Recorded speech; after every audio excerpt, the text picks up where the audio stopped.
Рубриката се осъществява с финансовата подкрепа на Оперативна програма Развитие на човешките ресурси. Близо 2500 достигна броят на приемните семейства в България. От тях малко над 2300 са професионални и 71 доброволни. Почти 2900 пък са децата, които вече са преминали през услугата приемна грижа по проект "И аз имам семейство", финансиран по Оперативна програма Развитие на човешките ресурси към Министерството на труда и социалната политика. В приемни семейства се настаняват деца в риск, които са изведени от семействата си за постоянно или само временно. Идеята на приемната грижа е през това време те да не попадат в институция, а да бъдат отглеждани и възпитавани в семейна среда. Могат да останат при приемните си родители, докато бъдат осиновени, или се върнат при биологичните си семейства. Приемните родители не приютяват децата с цел да ги осиновят, а само да им помогнат временно. Мери и Влади са от ентусиастите, които въпреки факта, че имат двама сина, са отворили дома си и за напълно непознато момиче. Хората винаги се хващат за сроковете, за колко време става, как се случва, кой решава, кое дете къде е. Това далеч не са най-важните страни. По-важното е, че в един момент идва едно друго човече, в нашия случай едно доста голямо вече и отгледано човече, което си има съвсем различна история, съвсем различен начин на живот и дори когато иска да се съобразява с твоето семейство, много неща са му абсолютно неразбираеми просто, не ги забелязва. Как да се съобразява с нещо, което не забелязваш.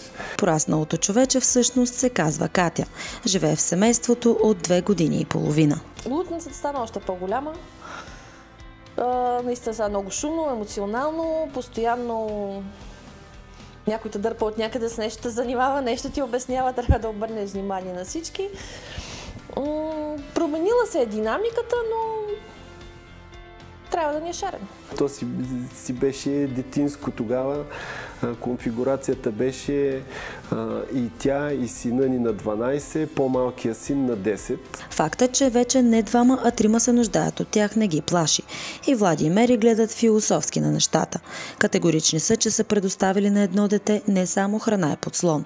За двамата това не е достатъчно.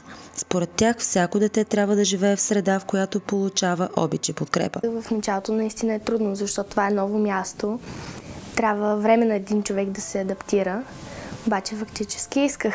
Въпреки че решението да се грижат за Катя било взето веднага, приемните родители признават, че не са търсили конкретно дете, за което да отворят дома си. Тя обаче се появила в точния момент, когато цялото семейство вече било обсъждало идеята. Разбрали за нея от най-големия си син, който и бил съученик. Той просто си дойде от училище и каза, че днес тя не е била на училище, защото е в дом и защото и се търси семейство. По-късно разбрали, че е изведена от дома на майка си и е настанена в институция. Оттам нататък с помощта на социалните работници всичко се случило светкавично. 2 години и половина са, да, и повече. Даже порасна. Детенце беше като дойде, с детските мисли, с детските си преживявания, детските игри. Вече е госпожица, пораснала.